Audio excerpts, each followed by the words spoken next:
ไว้สาธรรมยังพระพุทธเจ้าก่อนแลเตอว่าอันกันว่านาพรามกะนิ่งใจสันนี้แล้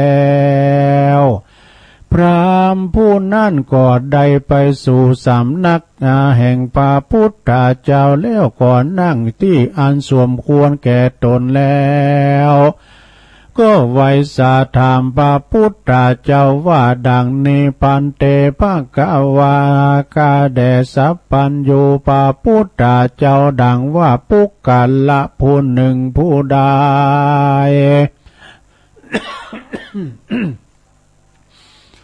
เม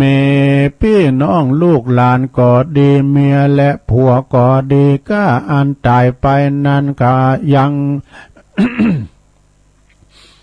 อย่างจักได้กินเขาอันคนนำไปส่งฮือจาลือสัทธาสัพพัญญูพระพุทธเจ้าจึงกล่าวว่าดังนี้ปรามนาดุลาท่านพระแม่นจักอุปาถากแม่นจักว่าอุปาถากส่งเขาวันนานได้ปีหนึ่งดังอันก็บ่เป็นคุณแก่ผู้ตายไปนั้นอันแลมาก็ว่ากันว่าใครคือเป็นบุญเป็นคุณแก่เขาผู้ฝูงอันตายไปนั้นก็เต้ากวนกาทำบุญฮือตานะแล้วก็อุทิศส่วนบุญตานไปถึงยังผู้ฝูงมาคนอันตายไปหันแล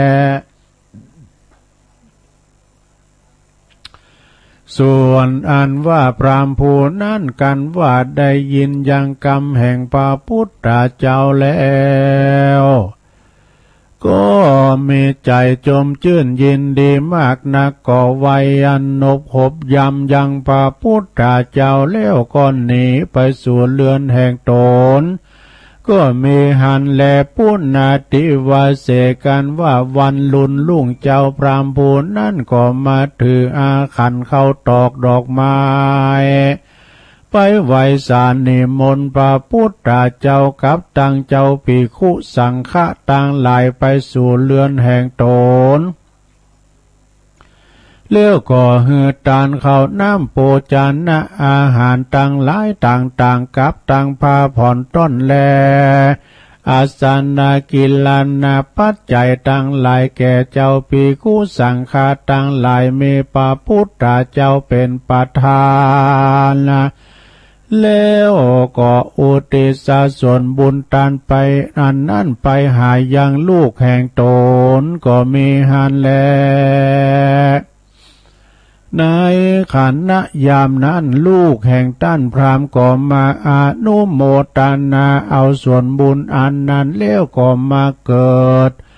ในปราสาทวิมานอันสูงได้12 โยชนะในจันฟ้าตาวติงสา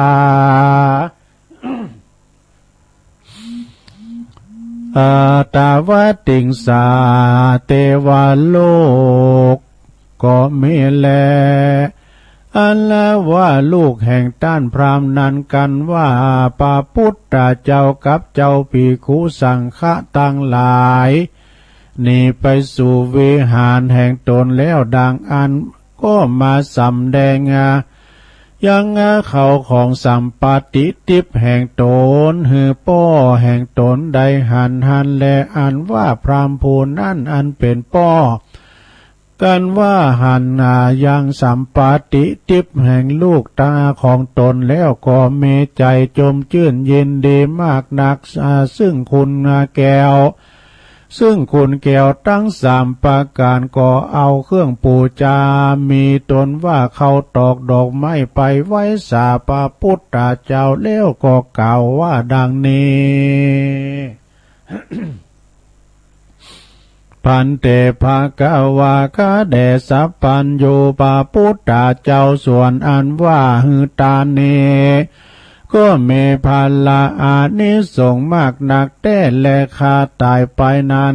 ลูกข้าได้ตายไปนั้นผู้ข้าก็ได้คือคนไปจำนำอุปถากรักษาเสี่ยงไปปีหนึ่งก็บ่เป็นกุลแก่ผู้ตายนั้นสักอันแล การว่าผู้ขาใดข้าวน้ำโภชนะอาหารเป็นตานแก่พระพุทธเจ้าและเจ้าภิกขุสังฆะต่างหลายสัมปาติทิพย์ก็เกิดมีแก่ลูกค้ามากนักแลก็ด้วยอาเตจะอลิติอันขาได้กาตำบุญเหือตานแต่ดีลีสัพพัญญูปะพุทธเจ้าจักเตสานาธรรมหือแจงแก่พรามพูนนาเมื่อไปเมื่อนาจึงกล่าวว่าทัตตวานามาเมสังคัสสะอันนะปานัญจะดังนี้เป็นตนพราหมณดุลาท่านพรามนะปุกกะละผู้ใดได้มีใจใส่ศรัทธาและยินดีในคุณเกี่ยวเจ้าทั้งสามประการคือพระพุทธเจ้าพระธรรมเจ้าพระสังฆเจ้าดังอ่านแล้วได้หือตานข้าวน้ำโภชนะอาหารพระผ่อนต้นและกิลานาปัจจัยเสือศาสตร์อาสนะเต้นจองแก่เจ้าภิกขุสังฆะต่างหลายมีพระพุทธเจ้าเป็นประธานก็มีพละอานิสงส์มากนักแลอาจักคือเป็นประโยชน์แก่ผู้ตายผู้ยังมากนักแลปุกกะละยิ่งใจตั้งหลายฝูงใดๆหือตานมีอายุก็ยืนสัมมาสมฤทธิ์เป็นดีมากนาการจุติตายจากภาวะอันนี้ก็จักได้เอาตนไปเกิดในสวรรค์เทวโลกย่อมมาสมฤทธิ์เป็นดีโดยสีสัพพันติสาติปมากนักแลนิพพานเมนิพพานเป็นที่แล้วมีสุขเกษมแก่ปุกกะละผู้นั้นแต่บ่อยาจะแลนาเตสานาปาลิโยสานเนในเมื่อแล้วแห่งธรรมเทศนาคาถาแห่งพระพุทธเจ้าอันนี้ส่วนอันว่าพราหมณ์ผู้นั้นก็ได้ถึงโสตปฏิภาลคือได้เป็นโสตปันนาตามบุญสมปานแห่งตนก็มีวันนั้นเล่นนาพรหมนาวาทุนิทิตังขียาอันเก่ายังลูกท่านพราหมณ์ตายไปไหวสาถามยังพระพุทธเจ้าถึงอาการกาตำบุญหือตานไปหาคนตายก็บางกรมสมเรสเด็จแล้วเท่านี้ก่อนแลสาธุสาธุสาธุ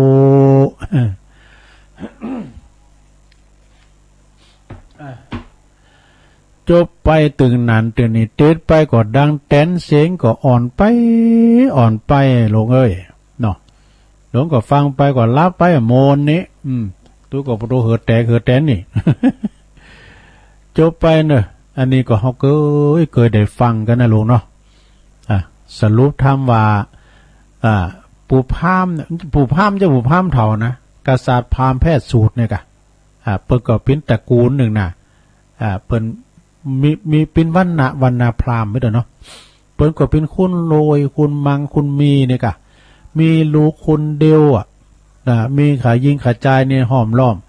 มีลูกคุณเดียวปิ้นปอใจถึงสองแล้วเป็นมีคุณเดียวหรอกมีลูกคุณเดียวมีเปียธินะพยาธิโลกามาเบียดเบนว่ะโอ้เนี่ยคุณโรยเนี่ยนะสราญาโยมเนาะมันก็ปิ้นตุกเหมือนกันนะโรคภัยไข้เจ็บเนี่ยซ้ำเตือนเนี่ยคุณมีอันจะกินกำเบิ่งหมอเขากินแต่ว่าพละกำลังแข็งแรงเนี่ยเฮ้ยสราอย่างเอามาจับใจอาจารย์ประครูกัลยาณปราโมทย์ปนวานะสมมติว่ามีเศรษฐีคนหนึ่งหลงนะยู่ล่อเข็นมาเนาะลูกหลานบนอยู่ล่อเข็นว่าคนเฒ่านางอยู่หันนี่นะเปิ้นปิ้นเอามาพึกเอามาพาดแล้วก็คุณตุกเฮาเนาะแข็งแรงมีพละกำลังเนี่ยหลงเนาะสมมติว่าปิ้นแม่หลงมีพละกำลังเตียวใดไปปิ้นอก3 ศอกเด้อลุงเฮาแลกกันบ่เนี่ยเอาอีป้อนี่นะเอาแหงกันลุง เอามาใส่นี่แล้วก็เฮ้ยพ่อเตียวได้ไปเปลี่ยนแล้วลุงมานั่งร้อยเขียนเนี่ยลุงยาวใดล้านเนาะก็เมาค่าร้อยนึงก็เมาแล้วเนาะก็เฮาเตียวไปไหนก็ได้หมดนี่เนาะอีหสราญาโยมทั้งหลายลูกใจตันพามนี่ก็เลยตายไปว่ะนะเปติอันกังวลโอนตรายมาบีดเบ้นก็เลยเสียแก่ชีวิตไปตันพามก็มาเศร้าโศกเสียใจแต่หายหอนวอนตุกลูกคุณเดียวก็เลยเอาไปเสผีในป่าจ้าเผาเสียทรัพย์เรียบร้อยหมดใหม่พิ้นเถาพิ้นฐานไปก็มาแปลงมนต์ดบเนี่ยแปลงคล้ายๆกับตู่แปลงปางแปลงอย่างนี้กะแล้วก็เอาอาสนะก็เอาเสือเอาศาสตร์ไปปูลาดไว้หันจ้างขาดใจนะขาดใจนี่ไปสูงเข้าลูกค้าเนอกูเจ้ากูแรงง่ายอ่ะนะขาดใจก็ไปถึงวันน่ะสดาญาโยมนะเอาไปถึงวันได้ลาบก็เอาไปเอาได้แกงเฮ็ดหอบก็เอาไปอันใดได้ลูกมาก็เอาไปนะจอพักปังของ เอาไปเนาะอันขาดใจก็ไปถึงวันได้ปีเนี่ยสดาก็มีอยู่หันวันนึงฝนตกน้ำนองนี่ไปป่าแฮวมได้เนาะน้ำหลากน้ำไหลก็จะยื้อดีน่ะมายาจูกันเป็นกำกึดก็เดียวขึ้นว่าตุเจ้าไปคู่ต้นหนึ่งไปบินทบาทวะเอาอีกก็แล้วกันเว้ยนะเขาเนี่ยจะไปใส่บาทแล้วอธิษฐานจิตหยาดน้ำหมายตันไปหาลูกตันพามดีกว่าไอ้กะเมื่อคิดได้อย่างนั้นแล้วอย่าเก้ได้วิธีเก้ไปแล้วกันเมื่อคิดได้อย่างนั้นแล้วไหมนิมนต์เจ้าข้าไอ้หน่อยตุลุงทามานะตุลุงทามาบินที่บาทได้เนี่ยอันใส่บาทเรียบร้อยเอาเป็นโตเกณฑ์เรียบร้อยต่อไปว่าฮับบอลเลยตุลุงทาวังโหนตัวดีและอาจารย์ในวันนี้ก็เป็นว่าโอ้ตุลุงทานี่ว่าเถ่านะแกนะเอาสแตนเลสหน่อยเดี๋ยวตุลุงปันป้อนหยาดน้ำไปสดาญาโยมทั้งหลายปาโกฏว่าคืนนั้นเนี่ยโดยอานิสงส์แห่งการต้านเนี่ยตุลุงทาปันป้อนหยาดน้ำไปปิ้นตีเรียบร้อยมันขึ้นมาเนี่ยลูกตันพามาเขานิมิตฝันแล้วนะป่อเอ้ยป่อมึงก่อนเนี่ยเฮาเป็นลูกอีป่อก็ฮักอย่างแก้วแก่นตาเนี่ยเฮาตายไปได้ปีเขาคาบเนี่ยเฮาก็ไม่ได้กินเนี่ยดังนั้นได้กินเขาว่านะอิ่มแต้อิ่มว่าจอพักปังปุดโธได้กินอิ่มแต้อิ่มว่าผมก่อนเนี่ยเฮาเป็นลูกฮักดังแก้วตาดวงใจนี่จะกินหยังก็ได้กินวะนี่จะกินลิ้นจี่ก็ได้กินจะกินลำไยก็ได้เฮ็ดถอบก็ได้กินเนี่ยแล้วตายมาเนี่ยมันได้กินอย่างซักอย่างอดมาได้ปีนะโดได้กินขามว่าเนี่ยไอ้นะปุดโธตื่นจืนขึ้นมาพามก็มีความว่ามีความสาหลังสังกาก็ปุดไอ้เขาคุณใจนี่มันอย่างได้มันเอาไปกินเนี่ยกาจะหื้อไอ้นะก็เลยไต่ถามกะห้องมันมานี่เหรอไอ้ขาดใจนะเพียงจะหื้อกูมึงเนี่ยไปเข่าสูงปะกูขับเข่าแรงง่ายย่าเยอะมึงเอาไปโอ้ตันเศรษฐีตันพรามปิ้นเจ้าข้าพระเจ้าเนี่ยไปกูวันแหละไปถึงวันฝนตกก็ไปแดดออกก็ไปกูเจ้ากูแรงนะแล้วมันกินก็กินนี่ยังกินก็หมดงามดำไอ้โหดำเป่าบุดเพื่อหมดงามกินวะ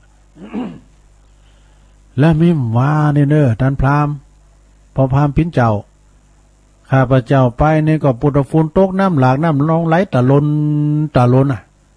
ไปก็ไม่ได้ไปถึงไปแหวก็ไม่ได้ก็ปอทามาอันตูเจ้าเปิ้นมาก็เอาใส่บาตรแล้วก็ปันป้อนข้าพระเจ้าก็เลยหยาดน้ำไปหาลูกชายท่านพราหมณ์ลูกชายท่านพราหมณ์ก็ได้กินนะแล้วก็ก็มาถึงบางอ้อพอดีปินว่าปอพราหมณ์มันคิดว่าปินว่าตาลไปถึงปีเนี่ยนะซูนโยโลเนี่ยปินว่าหมดงามมาไปกินบ่น่ะตาเนี่ยหมดงามเหมือนกันเป็นว่าศูนย์โยแล้วเนี่ยมันได้อย่างนี้จะต้องไปถามพระพุทธเจ้าเมื่อคิดอย่างนั้นเลยจะวิธีกี้เลยไปสำนักพระพุทธเจ้าไปถามพันเต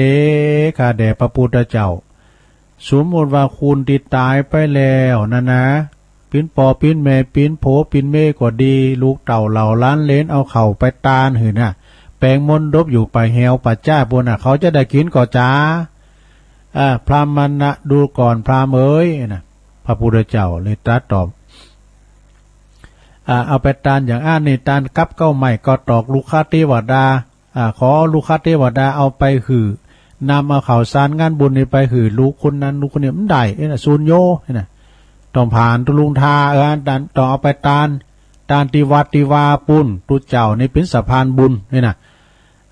เป็นอันไปรษณีย์บุญเปิดก็จะทำบุญเอวังโหตุแล้วเพิ่นจะกล่าวจือเก่าน้ำกดจือกดน้ำนะไปฮอดเมื่อเจ้าขอปิ้นเขาง่ายไปฮอดบ้าใดก็คือขอเทวบุตรเทวดาหักษายังบริวงของเขตวัดวาอารามนำเอาข่าวสารนั่นนี่ไปฮอดไปถึงเติ้งตันได้กินได้บริโภคเนี่ยปอนทันพราหมณ์ก็มาเข้าจิตเข้าใจนะก็เลยลาพระพุทธเจ้าปิกบั่นปิกจองตกวันผูกมาก็เลยเอากะบอกคือขายิ่งขาใจตั้งหลายมันใจลุ่มโง่ลุ่มควายนะปากันทำอาหารอันโอชะแล้วก็ขานี่จะไปนิมนต์พระพุทธเจ้าพร้อมพระสังฆาตั้งหลายมาฉันเจ้าฉันเพศเนยเขาก็จัดแจงนะปุตโตพองก็แกงเฮ็ดถอบพองก็จอพักปังพองก็ตำพองก็ตำแกว้งมันดีดูพองก็ลาบเนี่ยน้อยลาบนี่ยังแควนหน่อยก็พระพุทธเจ้าเพิ่งก็เดินทางเสด็จมาเนาะกับอันสังฆะต่างหลายครูบาสังฆะต่างหลายชั้นเรียบร้อยแล้วพอดีพระพุทธเจ้าเขาปิกวัดกับสู่วัดวาอารามแล้วลูกท่านเศรษฐีก็มาแสดงหันเขาน้ำโภชนาหารนิมเหือนปอได้หันโอ้ของกินของต้านลูกเปเลอะเปิดเตอว่ะแล้วก็เลยเสด็จเข้าไปสู่พระศาสตร์สู่สวรรค์จันทร์ฟ้าตาวัดติงสาก็จบสราญาโยมทั้งหลายนะอันนี้เป็นทำมันลูกพราหมณ์ตายของท่านพระอาจารย์สมเพชรปัญญาโนวัดป่าไผ่บ่อทองเนอะแถมหลายอยู่แล้วสนาตุลุงก็จะสรรหาทยอยเอามาเดทพองของตุอุ้ยพองสลับซับเปลี่ยนกันไปนะของแม่กิมลังแม่กิมลังสมมาแม่กิมหลังเนาะจากอันโบกหกนะโบกหกเปิ่นฟังกันอยู่อันนี้ก็เป็นน้ำธรรมคำสอนมรดกธรรมปืนเมืองเนอะก็เอามาเสริมแล้วก็อันของปอาจารย์ปนนั้นสุนทรบุญยสิงห์จากน้องสลีกตัวเอาอันของอาจารย์บุญเพลินน้ำหน่อยเนาะจือคุณนี่สำคัญอย่างได้ลงนะแถมหน่อยชื่อนั้นสำคัญอย่างไรนะจือนี่นะเฮาต่างเป็นมงคลก่อนนี้มันจะมีหันมดสดายาจนเวลาลูกเกิดมาปุ๊บจะต้องไปตังวัดตังวาไปหาครูบาอาจารย์เป็นนักปราชญ์บัณฑิตก็ดีมาต่างจือต่างเสงโดมันเกิดวันใดเปิ้นเอาวันเดินปีก้าเนี่ยเอามาโบกลบคุณหารเอาโตเดชโตสีโอ้หลายอย่างแหละนะอันโตได้ที่มันเป็นเสน่ห์จังไรเปิ้นนั้นมาใส่นะเปิ้นก็จะต้องเอาเลิกเอาโตที่มันดีมาเอามาใส่ปิ้นจืมเกี่ยวคำดำแดงก็ว่าไปกันนะเดี๋ยวนี้อันนี้อันใดงามก็ใส่ไปเลยนะน้องแองจิล่าน้องกอชิล่าปิ้นจือฝรั่งด้วยมนอ่ะซะไอเกี่ยวไอคำก้าไอมาไอจูมีไปแล้วซะนะเนาะมันปิ้นจือฝรั่งไปหมดก็แล้วแต่ไผแต่มันเนาะซะนะญาโยมเนาะอันนี้ก็เป็นจือคุณแล้วก็จือคุณนั้นสำคัญอย่างใดนะสดานะสมมติว่าคุณจือวันเพ็ญเนี่ยปีวันเพ็ญไม่วันจะฟังว่าเด้อเป็นคุณได้มีเป็นคุณใจเศรษฐีนี่จือวันเพ็ญนี่นะวันเพ็ญเดือน12นั่นไงจือวันเพ็ญนี่มันเกิดวันเดือนดับแน่นอนเกิดวันเดือนปิงนะคุณจือวันดีนะอุ้ยวันดีฟังเด้ออุ้ยวันดีนันตารามคุณจีวันดีจะเป็นคุณใจหวานนี่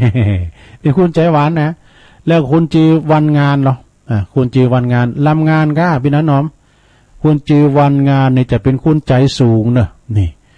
แล้วคุณจีการ์ตูนเนอะพระเจ้าเนี่ยคำมูลเป็นนันคำมูลเนอะจะเป็นคุณนันคุณใจบ่มีคุณใจบ่มองคือลาเริงตลอดเวลา คุณใจลาลึงเนาะคุณจือคำก่อนเนาะนะไอ้คำก้อนจะเป็นคุณที่มีใจจืนเบิกบานนี่คุณจือคำปันน่ะแม่คำปันฟังเด้อแม่คำปันเหล่าแสนปิงเป็นคุณใจกว้าง ใจกว้างแต่ก็แม่คำปันนี่ไม่ลายด้วยจือคำปันนะคำปันคำป่อคำปันปอไผ่ป้อมันคำปันคำป่อนี่นะแล้วคุณจือลำพันเหรอคุณจือลำพันก็จะเป็นคุณใจประเสริฐนี่ปัสสันโนประเสริฐใจประเสริฐเนาะคุณจือลำเจิดก็เป็นคุณใจใสนี่คุณจืออัมไพเจไพฟังเนอะจะเป็นคุณใจบ่ดำนี่คุณจือทองคำทิวงคำคุณจือทองคำพรหมินคนหลายทองคำ จะเป็นคุณใจดีน่ะแน่เป็นคุณใจดีเนี่ยทองคำนี่นะเป็นคุณใจดีนะคนชื่อทองคำเป็นคนใจดีคนชื่อทองศรีนี่บุญศรีก็ดีสังเลง บุญศรีปัญโยต้นพึ่งนี่นะจะเป็นคุณใจว่องไวนะคุณจือทองก้อนนี่ก็จะเป็นคุณที่ว่ามีคุณใจมีศีลนี่คุณจือสมศรีเหรอนี่สมศรีฟังเนอคุณจือสมศรีจะเป็นคุณใจบุญนี่คุณจือสมบูรณ์จะเป็นคนใจใหญ่นี่สมบูรณ์นะคุณจือสมใจจะเป็นคุณใจงามคุณจือบุญกรรมเนี่ยฟังเนอ คุณจือบุญกรรมนี่นะปูนตังใดปูนตังไตเนี่ย คุณจือบุญกรรมนี่จะเป็นคุณใจโมนนี่คุณจือบุญด่วนบุญด่วนฟ้อนดาบพี่น้องปากก้องจะเป็นคุณใจหมั่นนี่สุดท้ายคุณจือบุญปันอะไรเนี่ยบุญปันอุบคำก็ดีบุญปันต่างงานจอมแจงก็ดีบุญปันต่างงานศพเตี้ยก็ดีเป็นคุณใจเย็นใจเย็นแม่บุญปันเด้อ จบลุ่มไปสดาอันนี้ก็เป็นการมนงานสันเล่าเนาะว่ากันไปนะว่าข่าวเวลาแทบ5 นาทีจะเปิดสายสดาอย่าหยุ่นใจเย็นๆเนาะรายการตัวลุงนี่ก็นะบ่มมีสาระอย่างชาติใดแต่ก็จ้าป้าใส่กันไปเอาอันนี้มาว่าแต้มก้ามหนึ่งเกินสดาญาติโยมทั้งหลาย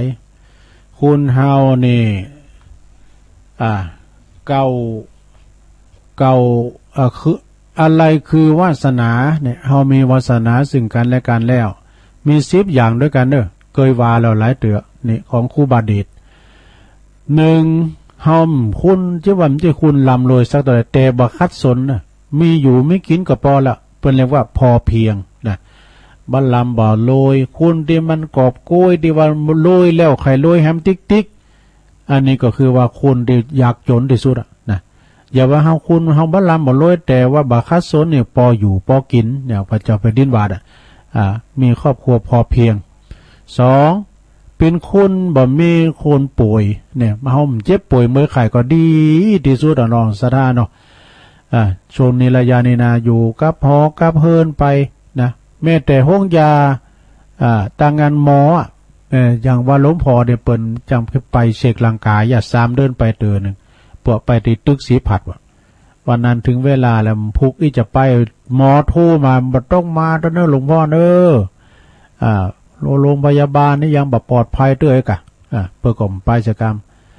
ยามีอยู่ก้าถ้ายามีจะส่งไปเฮ้อยามีอยู่โรงยานั้นมีหันโมสราญาโยมเจ็บป่วยเมื่อยไข้เฮาก็ไปบำบัดเหือนหายเจ็บหายป่วยเนาะ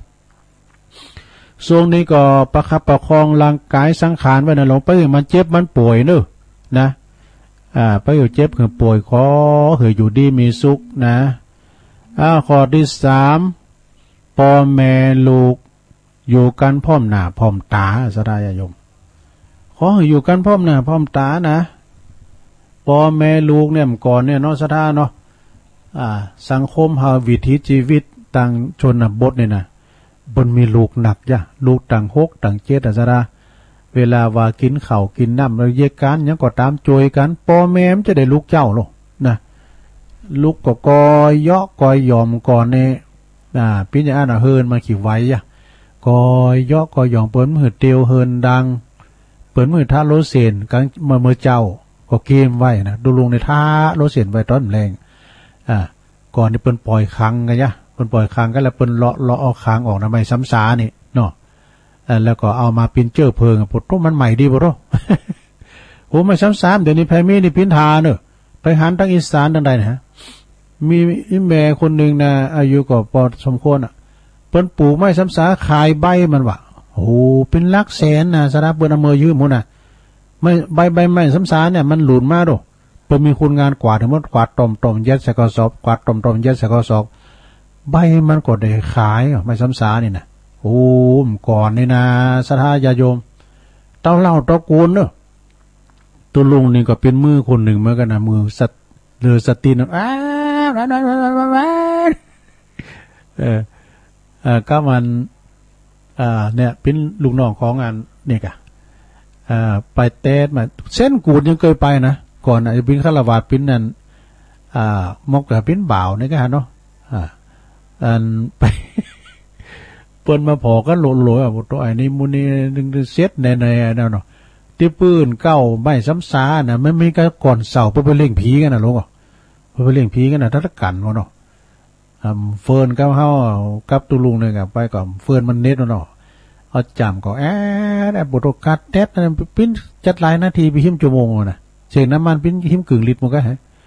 เผื่อมันกุนเลยนะไม่ซ้ำซานะอีนอกอีไหนนี่ลุนกันสุดๆน่ะเขาก็ไปดีจะได้เมื่อเลยก็ไม่ใหญ่ไม่ลงนะเปิดกับเปิดเอาไปแกะจ้างเนี่ยเดี๋ยวจะเดียนะเอาไปแกะสารลักดังเมทาไว้เนี่ยโอ้ถึงไหนอ่ะ พ่อแม่ลูกอยู่พร้อมหน้าพร้อมตากันเด้อศรัทธาญาติโยมวิถีชีวิตทำก่อนนะเต้นจบละเต้นจบเห็นแล้วศรัทธาญาติโยมทั้งหลายเดี๋ยวกันเน้อตักตายต่างลายทำกรรมเจ้าเปิ้นสูงเข้ามาเลยขอบคุณเน้อเปิ้นตักต่างลายเจ้าโอ้อาจารย์วิศวัตรในไหวสาบารมีธรรมอาจารย์วิศวัตรวรกิจโจนะแล้วก็กลุ่มแล้วก็สุรชัยฟังอยู่เนอะตัวลุงนี่นะปอสุรชัยแล้วก็เป็นทักทายมาเนาะขอบคุณไอ้นงอภิญญานักร้องห้องเพลงแล้วก็โยมบุญช่วยเขาที่เป็นทักทายมาแม่แดงอัมพรเขาเนี่ยเนาะก็ขอบคุณเนอะที่เป็นทักทายมาทักทายตั้งไลน์ตั้งเฟซตั้งไลน์กันไปนะไปตั้งงานอาจารย์อันนี้เนอโอ้อันนี้ก็ว่าถ้ามาอู่ในอู่สักครั้งช่วงนี้เปิ้นเลี้ยงผีปู่ยากันนะกะนะไม่ได้ว่ามันเต้นละเพราะว่าได้เวลาเปิดสายตัวลุงจะเปิดสายกันเนอลงเนอะนะโทรกันเข้ามา0899556506นะเจริญปอนไปซะจ้าทุกทีแม่อัมภัยแม่ต่อยวันนี้อารมณ์ดีก็เหยหอบ1 ลิตรแม่ต่อยมาถ้าจะไปก็ตัวเองไม่ได้ไปเจ้าไม่ได้ไปอ๋อเปิ้นอยู่มั้งนะเจ้าชัดเจนชัดเจนจะดีแหละคุณแม่ต่อยเนอจ้าไว้ซะเจ้าคุณยองเหมือนกันพระบาทตากผ้าเนาะเจริญปอนเจ้าไว้สาเจ้าใหญ่น้อยเอาเลยเจ้าตู้เจ้าอยู่วัดจักจดจักจำเฮ็ดถอบในดำเอามาสาเขาตอนมันยังขาวปออุ้ยแม่เท่าว่าเอาสาเขากันเลยตอนหัวปีนั่นกายวัดกันเฉยบ่เววัดเลยกูตู้เจ้าตักถอบในข้าวตูเจ้าก็มักเวิ้นเมออกเจ้าศรัทธาว่าลินว่าได้จักไปถือสาเอาใส่บาตรมาตุกตึงชั้นใดพี่น้องศรัทธาตกเนื้อออกไก่จำกันไว้มักในข่าวลือพอมีเงินทองมีเศษไม่เหลือพอเมเฮาเนื้อยังรออยู่เจ้าถ้ารอให้ถูกเฮ็ดมันจะเข่าซาเขาตูเจ้าเอาในเขาเนื้อคือมันหนักเนื้อเจ้านกรในวันนี้วิสีอันนาก็ตัดต้นนะเจ้า กำยองวันละกำนะเจ้าวันนี้กำว่าป่าเหี่ยวนะเจ้าน้องภาษาไทยแปลว่าป่าช้านะเจ้าสาธุป่าแห้วคือป่าจ้าเน้อขอบคุณใหญ่น้อยอ้าวพี่น้องฝางแม่อายมาแล้วแม่จันสมนมัสการเจ้าเจริญปอนโอ้แม่จันสมฮะตุลุงเป็นตุจบได้สบายมากเป็นตุลุงจบตุลุงทากันฟังแล้วสบายใจค่ะก็ตุลุงกันว่าก็ได้ฟังแต่เป็นอีกแต่เป็นอีกเป็นก้ามเลยเจ้าโอ้ดีประทามเพื่อขายเขียดด้วยเนาะโอ้กับเป็นไข่โฮแล้วก็เป็นบุญตุลุงแล้วเนาะพอคือเป็นไข่เขียดช่วงนี้เราต้องไปเขียดกันหนักก็เจ้าก็ดีเขียดเนาะน่ากะสบายอกสบายใจบูทบาจะได้ยินตุลุงตุจบแล้วก็ฟังธรรมนี่กำลังใจเนี่ยตุลุงโอ้ขอบคุณเนี่ยมาจันสมเลยก็ลูกก็จะไปเลี้ยงปู่ย่าตายายจังไงแล้วแต่เดี๋ยวแต่ตุนตระกูลเขาเนาะสาธุเนอเดินเก่าในเปิ้นเลี้ยงผีปู่ยากันเลี้ยงของดีนะผีต้นตระกูลเจริญปอนอุ้ยอินนะอุ้ยอินเนาะจ้าโอ้ยแม่สาวอาจารย์คนนั้นอายของโมนเนาะอาจารย์นั้นอายเด็กทำของโมนไงคนนั้นอายก่อนพิกอาตาก่อนเจ๊งแค่เนาะโมนให้หวานไม่เลยฟังตลอดนะตุลุงฟังตลอดเนาะแล้วกายกูเก่าเนาะจริงไหมมันตื่นพักมารับมานอนก็ตื่นฟังเนาะมื้อก่อนผมทำไงคุณอยู่ขอตื่นฟังนะครับตื่นเขาเนี่ยถึงเวลาตื่นมันเจอแล้วไม่น่าเนาะเจ๊งทำมันห้องเนาะถูกแล้วที่หนึ่งที่สองมันเจอแบบตุลุงเลยดีกะบื้อกับฟังหลวงพ่อใหญ่ทันเด้อบื้อนาบื้อหลวงพ่อใหญ่เกมน้ำมุนไว้เด้อคืนบื้อนาจ้าเมื่อคืนเมื่อน่ะหลวงพ่อใหญ่ผู้กาวัดพระบาทอุดมหลวงพ่อเปิ้นจะได้สวดมนต์สืบชะตาออนไลน์โดยนะขอบคุณอีเนอร์สาพี่น้องลือเนอนี่นะเสมิงเมษาปุ่นเนอนี่นะอุ้ยอินผมต้องอายุ80 ปีแล้วน่ะเจริญปอนสาธุลุงพ่อบุญตันพ่อบุญตันวันนี้มาเจ้าเนอตุลุงทวนก็เหมือนลุงสรุปทำเนาะทวนขึ้นหลังแม่น่ะเงินคนที่คิดว่าเอาทุลุงเต็ดลูกจก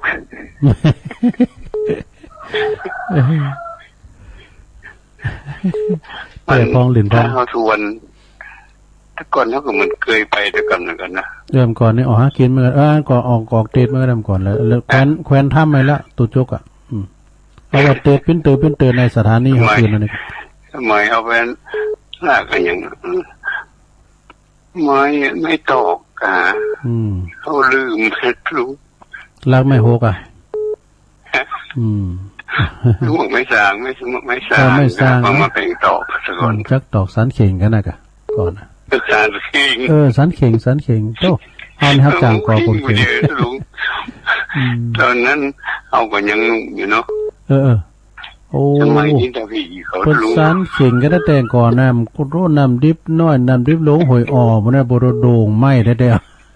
ไปเต็ดไหม้ปุ่นนาพาแดงปุ่นไม่โหกนะไม่โหกป่านี่กะเอาหนอมาให้มาบ่โดหาบหนอนี่บาอยู่บ่ด่านนี่ขึ้นมาอดีตที่เฮาผ่านมานี่จะธรรมดาก็มันสูงแม่นล่ะจริงมันก็ดีนะคุ้มนะเฮาชีวิตเฮาผ่านมาเนี่ยมันดีเป็นประสบการณ์เนาะผ่านมาไปกลางไปกดไปโกงหยองไว้หากินมันตามวิถีชีวิตของเฮาเนาะวิถีชีวิตชนบทเนาะบุญนะลุงบุญนะบุญแท้ๆลุงนี่บุญแท้ๆเลยนะพูดจริงๆนะเมื่อคืนที่ว่าเขาจะ มาถึงขนาดนี้ท่านเนาะแม่น่ะแต่ก็ค่ะขอบคุณหลายๆเด้อปะบุญตาเด้อโอ้ยสาธุตรงเด้ออายุมั่นขวัญยืนเอาขอบคุณหลายๆแล้วเพิ่นไข่โหกันเฮาก็ดีใจแล้วนะพี่น้องตาตุมโลปีปานีเขาแม่จันหอมมีมาเขาตุนเขาอันโลงเขาได้ออกเครื่องกันแล้วเจริญปอนเจ้าอยู่ตั้งใดอยู่ตั้งจ้างยังหนองลองเจ้าตาจ้างแม่สีทอนะแม่น้อมแม่น้อมสุมาเด้อแม่น้อมตาจ้างเนาะตาจ้างเวงน้องหลองบ้านไหนขจรเขาน่ะกันเนาะบ้านแม่เพ็ญเขาฟังธรรมในม่วนดีกันผมขึ้นแล้วเนี่ยฟังหลวงพ่อพระครูนิวิศิลสังวรเปิดเทศกดจัดโมนเนอเทวตูตั้ง4ตั้ง5เนาะเทวตูอ่ะโมนได้ว่าก็ฟังอาจารย์พระครูก่อนน้ำพึ่งหยดเดียวก็โมนนะบทโตความจริงเรื่องนี้ไม่น้อยเดียวนะมันบานปลายอ่ะนะเอาเขาพิษกันหนึ่งครอบครัวอยู่ไก่หิมกันแต้มก่อนแบ่งกินแบ่งต้านโดยการแต่เนาะเลยเป็นซัดทะลุกันไปอ่ะนะน้ำพึ่งหยดเดียวขอบคุณแม่น้อมเด้อแม่น้อมตัดอย่างเวงน้องหลอกสาธุ0899556506เจริญปอนครับปล่อยสาครับหลวงลุงสมณเณรเอารักปัญญนันเข้ามาแล้วครับเนี่ยเปิดว่าเอาเข้าไปส่งตึงปีกันนะเต้กะเอาสรุปเลยบอกว่าศูนย์เปล่ามั้งเนาะเอาจีนกูขับเอาหลับกูกำเนอะอันแข่งพักแข่งไม้จะพาไปส่งเนี่ยต้องเอาไปส่งได้ปีหนึ่งเอาเสียดายกินหลับในที่สุดก็ยังโคตรทุกเปิ่นอยู่นะท้องเปิ่นมาจะตีเปิ่นตึงคืนน่ะกูบอกคือเอาเข้าไปส่งยังมาไปส่งเลยหรอโอ้อีป่นนะข้าก็เอาไปส่งแต่ตาข้ามไปบ่ได้อ่ะข้าก็เอาจีนกูขับหลับกูกำนั่นนำไปส่งเนี่ยในสุดเฝ้าพุทธเจ้าในที่สุดก็ยกคนยกเอาพ่อใจคนนั้นเป็นลูกแกหรอมาลูนแม่นะยกเอาคนใจนะเพราะว่ามันซื่อถ้าเป็นคนอื่นมันจะไปเหลือว่ะก็เตยอขังกลางตั้งนะครับนั่นแหละก็เลยยกคือเป็นลูกเป็นเต้าเหรอมาลูนมาตั้งคือเป็นลูกเป็นเต้าเหรอมันสื่อสัตย์ดีเนาะครับมันปาได้หรอก็นั่นแหละเพราะก็เสียดายกินหลับเนี่ยว่านั้นต้องปีกันนะซูนโยไปนะซูนโยไปโมด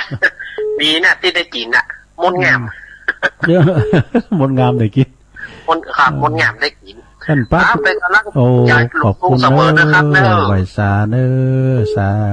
ธุสาธุไหวสาครับสมณเณรเอาลักปัญโยนันเนิ่มแรงบึดไปลืมเนอะมาฟังกันแต่บ่าย3 โมงบึดนะเพื่อจะมาจัดรายการตีวัดปากตั้งเจริญกับน้องเจเจริญปอนเจ้าค่ะพระสาเจ้าตุลุงนั่นจุเกียวศิลปพรสิเตียเนอะฟังเพลงตุลุงธรรมดาเจ้าแล้วตื่นแม้ก็ได้ยินเสียงเพลงเสียงธรรมแล้วเจ้าโอ้สบายอกสบายใจเด้อไม่จันโฉมหลังกันแม่สาวไม่จันโฉมอารมณ์ดีเนาะแม่ก็ใช้หัวมาก่อนนะเจ้าพอดึงยิ้มเยี่ยมเจ้าของนั้นไม่ใส่พินมาเด้อไม่ใส่พินต้องสั้นนะเพิ่นฟังฮะกันเจ้าไม่ใส่พินมาจ้อยมาจอกำเด้อแม่สุเกียวม่วนดีเจ้าขอบคุณแม่สุเกียวนักๆเด้อจ้ากลับไปสาเด้อสาธุหรือเจ้าเด้อตัวแตนพี่น้องบ้านหงเด้อแม่สุแก้วบ้านศรีลาพรสลิติเจริญปอนไปสาครับน้องเบลน้องเบลนักข่าวมาแล้วครับมาแล้ววันนี้เจ้าแล้วครับบางก็ลงดี3แล้วครับผมชุมาเดจะละจามมันอากาศมันร้อนเนาะนักอ่ะเปิดพัดลมอ่ะขนาดเตะไปก็จะรับไปครับเจ้าลูกจะรับในไหวเหมือนผมนั่นแหละถ้าเกิดว่าห้องเพลงเนี่ยอากาศเนี่ยมันเตี้ยมันจะรับเนี่ยคือ ใจได้ก็ว่าไปขึ้นใจได้ก็บอกว่าหายนั่นแหละครับคือกำลังใจด้วยลุงครับผมโอ้ขอบคุณน้องเบลนักๆเด้อน้องเบลนี่เปิ้นปิ้นนักข่าวดังกับกันสายน้องเบลมาเดี๋ยวจะมีปัญหาสักอย่างเจริญปอน0899555656เจริญปอนนวัตการเจ้ายายพรร้องวัวแดงสันกำแพงเจียงใหม่มาแล้วตื่นแล้วล่ะตื่นแล้วฟังเจ้าเลยหนูนะดีกะลองซ้อบ่ซ้ำบดเหรอร้องวัวแดงวัวบดนี่มาได้เปิดไปได้เปิดไฟพอท่านบุตรก็เอากรมาเด้อเตียนพระอาจารย์เน้นหลักนะเอากรหักให้พอเอากรกุหลาบแดงพอหรอฮะน้องวาซาปี้เราได้เหรอคนจบกันลุงมีฝุ่นว่าห้องกันลึงเดียวหายแซบเสียได้บ่โอ้ไปทางไม่วางบ่เก้านี่จะบ้าแต่ไปกลางงานบดบึ้งแล้วมันจบสิกะมะนั่นตกสักกะมะสักวันมาดึงตกมันฮ้อนล่ำฮ้อนเหลือน่ะจ้ะโอ้เกินเปิดพัดลมไว้คืนหงน่ะก็มาปิ้นแหวนรถให้ได้ไปถึงกรุงเทพพุ่นแล้วน่ะคืนหงนี่น่ะเนาะเปิดเบอร์2อ่ะนะเพิ่นเปิดเบอร์2พัดลมน่ะพัดลมบ่เจ้าเปิดนั่งลำไปก็จะเปิงไฟอ่ะมันเถอะขอมันเย็นนะสื่อความสุขเนาะพอมันเย็นเด้อไปร้อนกายอย่าร้อนใจอย่าเพิ่นว่าเนาะจะไปห่อนใจเด้อว่านี่ก็เป็นเรื่องประมาณแต่ว่าเด็กกินไก่จิ้งไก่แล้วนี่เอาของไปถวายเป็นประบาทเลี้ยงประบาทเนาะมันมาไก่แล้วหน้าบ้านหน้าวัดเนี่ยสายตาขึ้นดีขนาดนี้มันต้องใส่แว่นนะยายพรเนี่ยนะหูก็ดีตาก็ดีแต่ว่ามันรู้ไม่เคยเวิร์กสแตนเลสดิใส่ถึงฟักเลยแต่เมื่อกับไปลืมเด้อจะห้องเพลงก็ได้เลยพี่จ๋าเอาเจริญปอนนะยายพรเด้อสายอื่นมันเข่าเนาะโอ้กินเขาหลายๆมัมอ้าวเจริญปอนเวลาตุลุงปเลอะแบ่งอันนี้ตั้งได้น่ะเจ้าอยู่บ้านทาเจ้าโอ้พี่น้องบ้านทาแม่อย่างนี่อายุให้เธอเนี่ยแม่ป้าอ่ะแม่ป้าเนาะมาละตั้งโค้งที่จะเกิดที่ตัวลอมถึงเนี่ยแม่ป้าอยู่บ้านทาใดท่าไหลสายท่าไหลซ้ายท่าไหลซ้ายเนาะเจ้าฟังตึงว่าดีกันโค้งสิล่ะตั้งเปิดมาจ้ะก็วันนั้นข้ามเลยกับฟังนะวันนั้นท่ามเป็นปอของตุเจ้าเปิ้นอยู่ท่าดอนใจเพื่อกั้นเท่ามันไกลก็เด้อท่าดอนใจกับเมษายเนี่ยไกลกันเนาะน่ะก็ไกลกับห้องยาเนาะก่อนหน้าตุลุงกับปุตไปเลิงอยู่พุ่นกะจำตาเหินขนาดมันอยู่จำตาเหินบ้านลุงเสียมก็ทันรองวัดก็สมัยเจ้าหมูอยู่หันโน่ขอบคุณแม่ปลาเด้อแม่ปลาหลายสายติดแล้วพุกโทรมาดำเด้อพุกโทรมาแถมบอกวันนั้นข้ามโทรมาด้วยนะโอ้ตำปูนกับโมนกับปุตไก่ท่า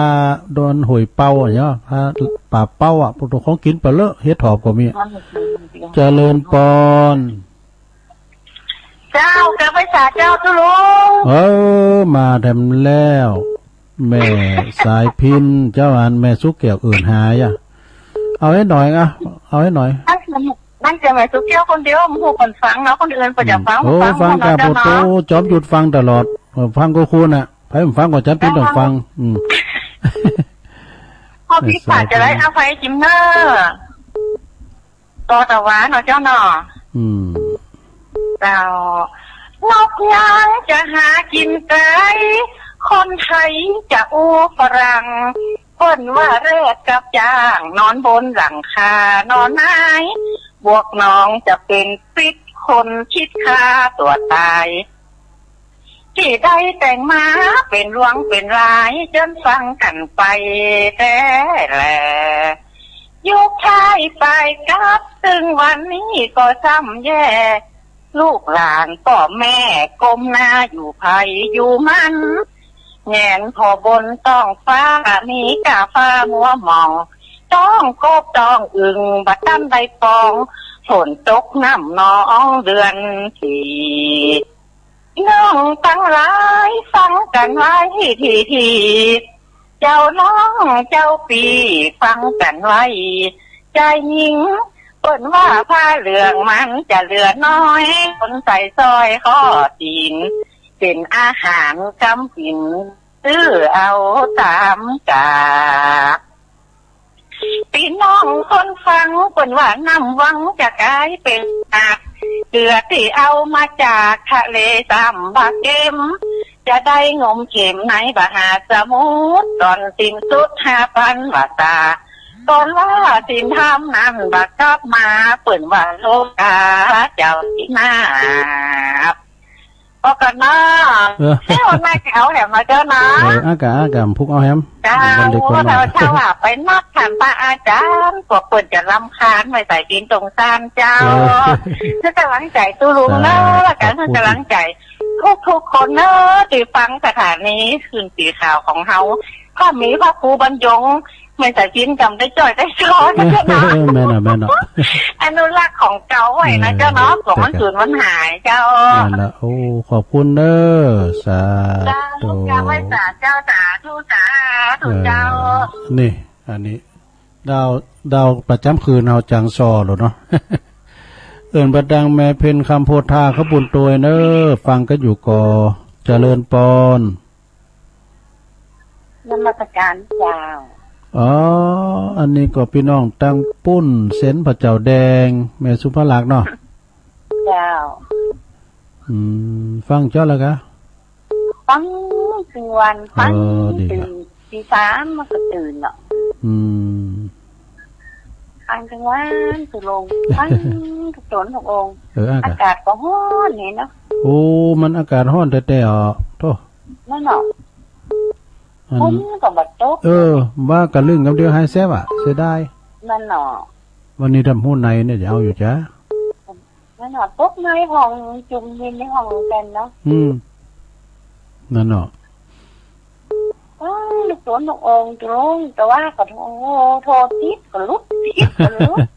โอ้สายแน่นพยายามใจความปีนเนาะมันถึงติดกรรมหนึ่งนั่นเนาะตามเมืองฝางก็ปอหน่อยบุญปันก็ดักเซฟนี่แม่จงดีเขาโพสไปตั้งปุ่นอันแม่พลอยเขาแม่น้อยจุ่มแก้วเขาแม่แสงจันทร์สมรูปเขาอันนี้เปิ้นโทรเปิ้นฟังก็ขอบคุณหลายๆเนอะแม่สุภลักษณ์เนอะแต่ก็โทรมันบ่ติดนั่นเนาะเปิ้นโทรมันติดเนาะใส่เว้งยองเขาก้าแม่อัมพรหวยโมงเจ้าขอบคุณแต่กะสาธุผูกโทรมาแถม089 955 6506เจริญปอนภาษาเจ้าตุลุงโอ้แม่พินนะแม่สมภาษณ์กะเจ้าแม่พินจ้าแม่พินเนาะแม่พินแม่พินบ้านดอนชัยป่าเดชเนาะเจ้าป่าเดชดอนใจฝนตกเจ้ามีฝนเหรอแม่เพราะว่ามันห้องได้นั่นแหละมันตกเยอะอ่ะแต่ว่าห้องบ่ตกสักครับเจ้าวันนี้พูดไหนเด้อวันนี้นะมันแดดร้อนเกินลงไปตกห้องกันอย่างดีเนาะนั่นน่ะก็มันตกมาดับปิดห่อนให้พงอย่างแควนน่ะเนาะเจ้ายินดีแม่พินนักๆเด้อเจ้าไว้สาเจ้าโดนใจป่าแดดเด้อเอาเข้ามาแถม089 955 6506เจริญปอนแม่บุญพินนะแม่บุญพินเนาะเจ้า เฮ้ยแม่ตาโอ้แม่ตาอยู่เสียงเหมือนกันน่ะแม่ตาในห่มติดจ้ะเจ้ห่มเนาะเจ้าโอ้เมื่อกี้ฟังเล่เจ้าวันนี้เนาะโอ้ฟังกันจ้าแม่น่ะฟังเมื่อกี้เน้อฟังอยู่ยินดีแม่ตาเน้อแม่ตาในเจ้ห่มแม่ฟ้องก็หายแซบปงดอน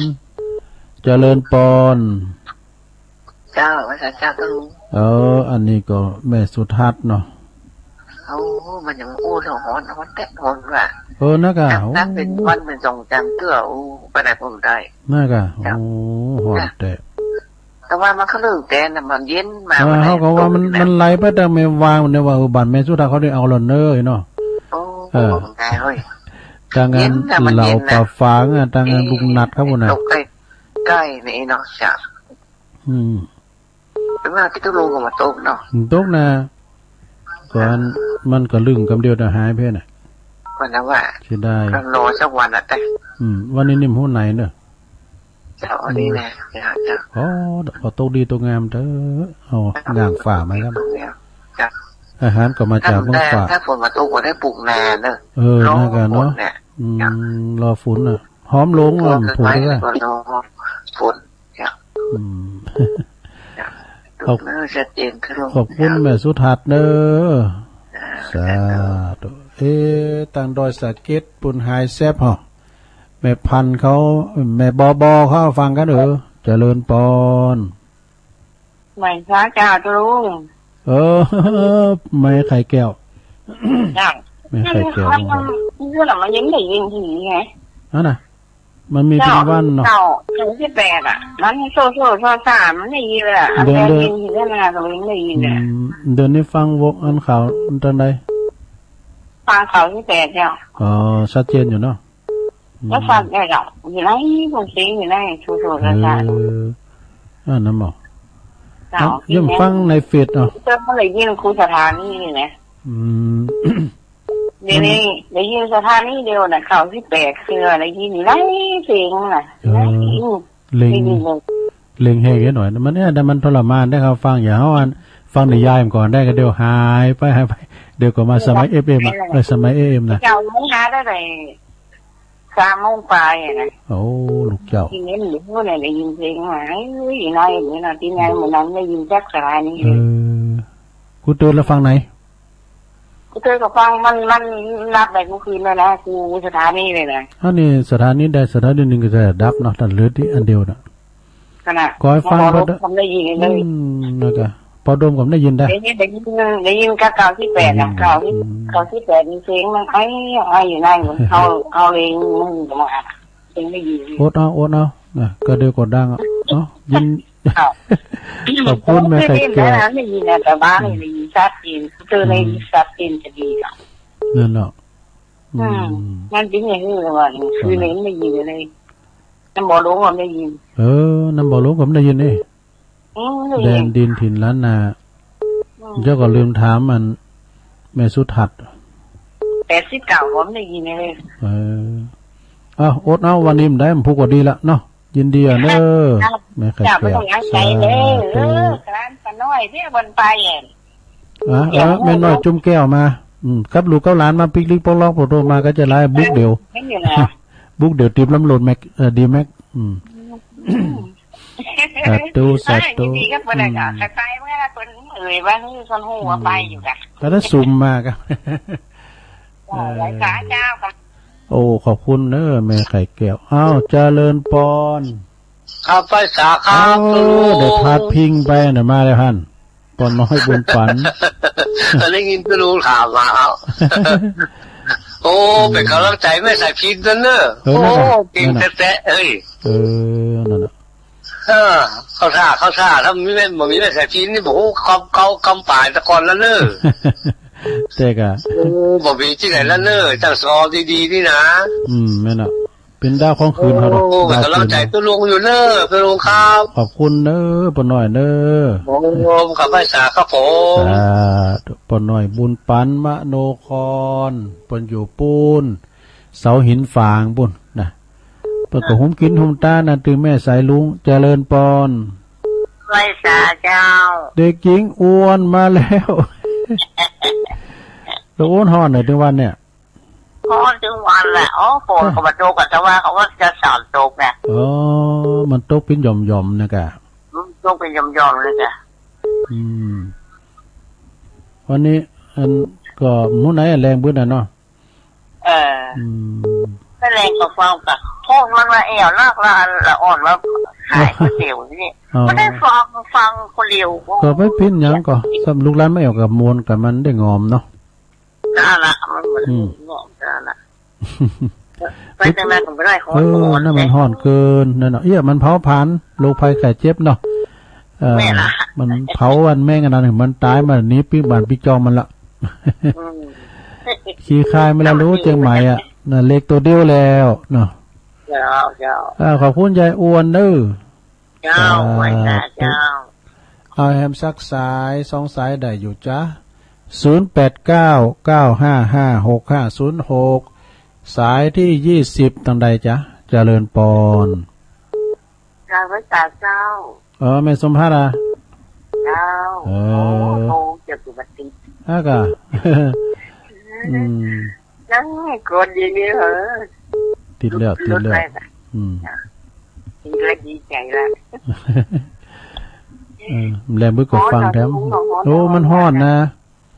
แดดฮ้อนแต่คืนก็ฮ้อนกลางวันก็ฮ้อนอดเอาแต่ไปฮ้อนใจเนาะเจ้าตอนบ่ายผู้มาจะกำเนิดท่านพระครูมาแตนไงก็อู่กันแล้วเปิ้นจะมาสดเซยอยู่ตุลุงไปหรอตุลุงแตนเป็น2เจ้า2แรงแล้วนี่จันการอ่ะเปิ้นติดธุระแล้วตุลุงแตนเปิ้นฟังเป็นท่านพระครูไงฟังกันตั้งก่อนดูเปิ้นถึงบอกกันแล้วลูกเปิ้นจะมาสดเซยหืมผู้บึดก็ฟังเน้นหลักขอบคุณสาธุแม่สมผัสแม่ย่อยสันทรายแถมสาย1สายสุดลดไปแล้วเจริญปอนเอาแล้วบ่แถมสายนึงได้อยู่นั่นเนี่ยกันไปมานะปิดท้ายเอาสายสุดท้ายโตเล็กหาบนั่นขอมาใหม่สุมาเด้อสุมามากดอันนั้นได้ป่ะเอามาใหม่เด้อเจริญปอนไว้สาเจ้าแม่จันติบโอ้โหกดตั้งแต่เจ้าตั้งแต่ที่แรกก็ติดเดียวเนี่ยนึงว่าอีกันกูเตอแหละพี่ยังละติดแล้วก็ดีแล้วเนาะเกตกาลามฮ้อนเนาะกลางวันเนี่ยมันฮ้อนนะเนาะเด็ดก็ฮ้อนตึงวันฮ้อนตึงคืนเนาะตกนั่นน่ะฝากไว้สาท่านพระครูเลยเด้อแม่จันติบเด้อสาธุเด้อนะร้อยใจท่านพระครูไอ้สูงเลยเจ้าเจริญปอนสายเจ้า545มาแล้วสุดท้ายกับเนี่ยเจริญปอนมัสการค่ะโยมกันดาตั้งแต่แรกแล้วแต่ว่ามันโยมกันดาหางโดมมาขอบคุณตุลุงนะคะที่เช้ามาเนาะได้รับพรเลยค่ะนะคะแต่ปันปอนเหรอเนาะที่ให้พรแต่เช้าเลยค่ะน่ากะค่ะนมัสการค่ะจะเป็นกำลังใจให้นะคะสาธุขอบคุณเนอะโยมเปิดมาปิดท้ายนะขอบคุณเนอะขออนุญาตเกิดเนอะสถาที่เปินโทรมาเดี๋ยวนี้ก็ขออนุญาตเกิดเนอะเวลาตุลุงสิ่งแต่กระเดียวพระครูพวกเขาจะต่อตุลุงเนี่ยนะพระครูอภิวัฒนวิกรมคือแล้วไปกดแทนตุลุงเราในฝันตุลุงรับลืมตื่นว่ะแล้วก่อนในฝันคนเท่านี่รับลืมตื่นเนี่ยอาตมาแทนกันเลยว่ะในฝันนะสะดุ้งตื่นแม่มกำเนี่ยเป็นว่าฝันไปเลยเนี่ยใจดีมาขอโทษสายปีต่อยเนอะบนห้องเขาปีตุปีปีต่อยแม่ปีอัมไพสายแหลกสายที่2ยายน้อยกาดนัดบ้านดอนหลงนะสายที่3ก็แม่จันสมหลังกาดแม่สาวแม่อายบนเด้อสายที่4ก็แม่อุ้ยอินแม่สาบเสมิงสายที่5ก็ป่อบุญตันป่าไล่เจดีย์3หยอดสายที่6ก็แม่น้อมตาจ้างเวงน้องหล่องสายที่7ก็สมณเณรเอารักปัญโยนันแรงบึดหาฟังเด้อสายที่8แม่สุแก้วศรีลาพรตัวแทนพี่น้องสีเตบานหงสายที่9น้องเบี้ยวในเมืองบุญเด้อ สายที่10ก็ยายพรล่องวัวแดงสันกำแพงเชียงใหม่สายที่11ก็แม่ปานี่เปิ้นอยู่บ้านแม่ทาพุ่นนะหลายสายแม่ทาพุ่นสายที่12ก็แม่สายปินกัลยาตุ้งซ่านดอนใจเมืองปานโอ้เปิ้นมาโซสายที่13ก็แม่สุภรักษ์นะแสนพระเจ้าแดงบันทิสายที่14ก็แม่พินปาดแดดดอนชัยสายที่15ก็แม่ตาแม่ตันในแจ่ห่มสายที่6ก็แม่สุทัศน์ดีมูลแสนพรหมทุ่งปีแม่วางสายที่17ก็แม่ไข่แก้ววงคำบุกก็หาตำบลนครเจดีอำเภอป่าซางสายที่18ปน้อยบุญปันมโนครเสาหินฝางเนอะสายที่19ก็ยายอวนกิติลังกาสันขวางสันขวางดอยหล่อสายที่20แม่สมผัสแม่ย่อยสันทรายนะสายที่21ก็แม่จันทิพย์เกตกาลามสายที่22โยมกันดาจากหางดงนะมีอยู่22สายเนอะสดาญาโยมตุลุงก็ขอบคุณครูเสงครูสายที่เป็นได้โทรมาแล้วก็ขอบคุณพี่น้องศรัทธาเฮาที่เปิ้นโทรกันมาที่เปิ้นฟังกันแฮมหลายที่เปิ้นได้โทรก็มีเนาะผู้ก็มาฟังพวกนี้มีกิจกรรมด้วยไหวพระรับศีลโยงเข้าพระเจ้าโยงเข้าบาตรกันนะผู้นมาหลายปอน้อยปอนั้นปอจานลำวัดท่านนายกเขาท่านกำนันปอหลวงเขาก็มาหลายกิจกรรมเนี่ยผู้นะวันนี้ก็ขอนำรายการจากลาศรัทธาไปก่อนเน้ออยู่ดีมีสุขอายุมั่นขวัญยืนมีโชคมีใจเหมือนกันจุโกนจุดตานขอบคุณทุกสถานีโดยจัตตาโลธรรมาวัฏันติอายุวันโนสุขังปะลา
ข่ายวิทยุชุมชนภาคเหนือเกิดขึ้นเพื่อ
พระแก้วเจ้าทั้งสามประการ